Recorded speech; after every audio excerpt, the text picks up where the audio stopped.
Human beings have long wondered about one question. What happens in the final moments before death? Does the last thought matter? Can the final state of mind shape what comes next?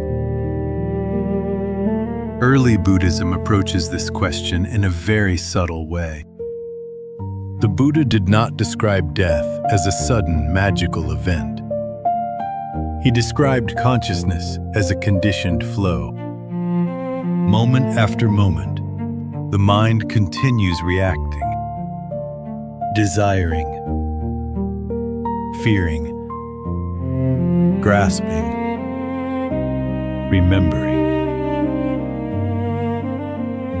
From this perspective, the final moment of consciousness is not separate from the patterns of everyday life. It reflects the mental tendencies repeated throughout a lifetime. This is extremely important, because according to Buddhism, the mind is not a fixed entity. It is a process shaped through habit, attachment, craving, and conditioning. A fearful mind tends toward fear. An attached mind tends toward grasping. An angry mind easily returns to anger. The Buddha repeatedly emphasized this principle. The mind leans toward its familiar tendencies.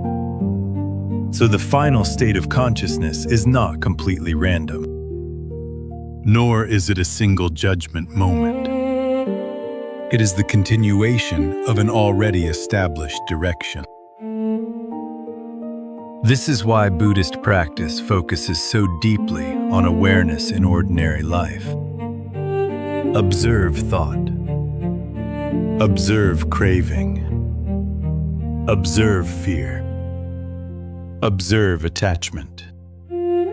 Because the mind tends to return to what it has practiced most often. Fear returns easily to fear. Attachment returns easily to grasping. And awareness returns more easily to awareness. This is why the state of mind developed throughout life becomes so important at the moment of death. The Buddha even says, a well-trained mind brings happiness. And also, do not live carelessly. This means liberation is not achieved by controlling one dramatic final moment. It is shaped gradually through the structure of everyday consciousness. But Buddhism also takes the teaching one step further.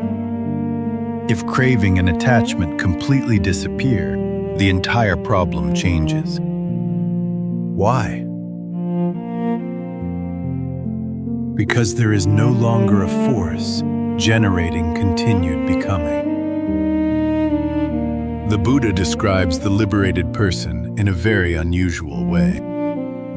He says, there is no return to renewed existence.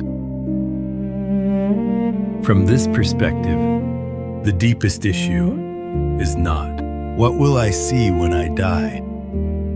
But rather, what kind of mind am I building right now? Because the final moment of consciousness may simply reveal the direction the mind has followed all along.